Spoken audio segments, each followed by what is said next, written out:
सेमरिया मुख्यालय में लगे जरमोहरा बांध में विगत 15 से 20 सालों से सरहगों एवं अतिक्रमणकारियों द्वारा जबरन कब्जा कर दोनों रबी की खेती की जा रही है। ज्ञातव्य हो कि जरमोहरा बांध लगभग हजारों एकड़ से ज्यादा भूभाग पर फैला हुआ है। जहां पानी का भराव नहीं होता है, वहां सिंचाई विभाग द्वारा रबी की खेती के हिसाब से वरीयता के आधार पर पट्टे आवंटित कर आदिवासियों को खेती करने के लिए दिए जाते हैं, किंतु भूमाफियाओं द्वारा उन गरीबों को आवंटित भूमि को जबरन अपने कब्जे में लेकर उन्हें खेती नहीं करने दी जाती है। गरीब आदिवासियों द्वारा कई बार तहसील कार्यालय में ज्ञापन दिया जाता रहा, किंतु गरीबों के साथ न्याय नहीं हो पा रहा था, जिसमें सिंचाई विभाग की भूमिका संदिग्ध बताई जाती है। अतिक्रमणकारी लोकेश सिंह व अन्य द्वारा धान की फसल बोकर अतिक्रमण किया गया था, जिसमें लगभग 4 एकड़ भूमि से सांकेतिक अतिक्रमण हटाया गया था तथा लगभग 28 एकड़ भूमि में खड़ी धान की फसल पकी न होने के कारण एवं खेत में जल भराव होने के कारण फसल हटाए जाने की कार्यवाही माननीय एसडीएम नीलमणि अग्निहोत्री के आदेश अनुसार की जा सकी। उन्होंने कहा कि अतिक्रमित अराजी में लगी हुई फसल की सुपुर्दगी अन्य विभागीय अधिकारी सिंचाई विभाग शिवशरणधर द्विवेदी को सुपुर्द किया जाए तथा उन्हें निर्देशित किया जाए कि फसल की कटाई के उपरांत नीलामी की कार्यवाही नियमानुसार करते हुए फसल की सुरक्षा सिंचाई विभाग स्वयं करेगा। एसडीएम एवं एसडीओपी की अगुवाई में कार्यवाही शुरू की गई है, जिसमें खड़ी धान की फसल जो पकी हुई थी वह लगभग 4 एकड़ हार्वेस्टर से कटवाकर सिंचाई विभाग की सुपुर्द करवाई गई। बाकी 28 एकड़ की भूमि पर लगी धान की फसल काटने योग्य नहीं थी, जिस पर एसडीएम नीलमणि अग्निहोत्री ने मानवीय दृष्टिकोण दिखाते हुए फसल पक जाने के बाद उसे काटने के आदेश सिंचाई विभाग को दिए। इस पूरे अतिक्रमण को हटाने के दौरान SDM Neelmani Agnihotri, SDOP PS Paraste, तहसीलदार प्रवीण त्रिपाठी, नायब तहसीलदार अनुपम पांडे, थाना प्रभारी अशोक पांडे एवं समस्त राजस्व एवं पुलिस विभाग की टीम मौजूद रही। उन्होंने अवैध अतिक्रमण किया और उनसे आदिवासी वर्ग के लोगों से ही वहाँ पर मजदूरी करवा रहे हैं। ये सबसे उसका दुखद पहलू है।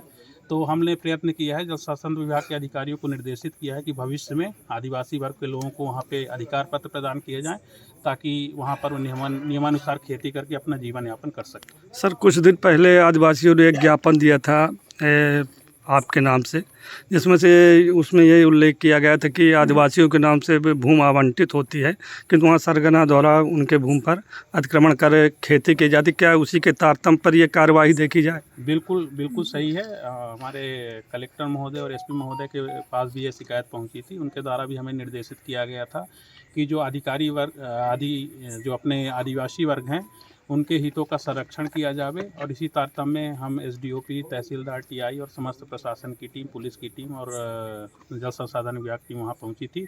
और भविष्य में सुनिश्चित किया जाएगा कि कोई भी अतिक्रमक आदिवासी वर्ग के हितों को शोषित न करे, उनको प्रताड़ित न करे, उनके आदिवासी वर्ग के हितों का संरक्षण हो। ये हम श्योरिटी रखेंगे प्रशासन और पुलिस की ओर से। सर, ये जो 28 एकड़ ज़मीन अभी जिसमें फसल खड़ी हुई है, इसमें आपका ये मानवीय दृष्टिकोण दिखाते हुए कि ये जब पक जाए तब इसको मतलब कटवाया जाएगा, क्या वो जो 28 एकड़ भूमि की फसल काटी जाएगी वो कहाँ आवंटित की जाएगी? क्या उन किसानों को, गरीबों के बीच में आवंटित होगी कि प्रशासन अपने? देखिए, क्या है कि हमने वहाँ लाइन लिस्टिंग करवाई है। वहाँ पे जो भी आदिवासियों की भूमि गई है और वहाँ पे जो अभी भी जीवन यापन करने का प्रयत्न कर रहे हैं, उनके मध्य हम ये आपस में जो जिसका हक होगा उस हिसाब से हम डिस्ट्रीब्यूट कराएंगे। साथ ही साथ वहाँ पे सबसे बड़ा मुद्दा भूमि आवंटन का है, जो कि हम लोगों ने आज वहाँ पर जाके देखा तो आदिवासी वर्ग की भूमि जल संसाधन विभाग द्वारा भू अर्जन के माध्यम से ली गई थी। साथ ही प्रोविज़न किया गया था कि जो ज़मीन जल संसाधन में जल भराव से अधिक उपलब्ध होगी तो वह भूमि स्वामियों को, मतलब आदिवासी भूमि स्वामियों को खेती हेतु दी जाएगी। किंतु वहाँ पर अतिक्रमकों द्वारा अवैध अतिक्रमण करके वहाँ पर खेती योग्य भूमि स्वयं ले ली जाती है और बेचारे गरीब लोगों का कोई सुनने वाला नहीं है। ऐसी दशा में हम लोग स्वयं गए हैं और भविष्य में श्योर करेंगे कि आदिवासी वर्गों के हित का संरक्षण। जी सर, ये जो समस्या बनी विगत 15 वर्षों से बनी हुई, जो कि आदिवासियों के नाम से पट्टा आवंटित होता उनको नहीं मिला, क्या प्रशासन आज वहाँ पहुँचा, वास्तविक स्थिति को जाना? प्रशासन ये स्वीकार कर रहा है कि आदिवासियों के साथ अभी तक गलत हो रहा था। वहाँ पे मौके की स्थिति जो हम लोगों के संज्ञान में जब आई है, जिला प्रशासन के संज्ञान में आई, कलेक्टर महोदय के संज्ञान में आई, तो यह निश्चित ही जब हम लोग वहाँ गए। टाइम 8 मध्य प्रदेश के लिए सिरमौर से ब्यूरो रिपोर्ट।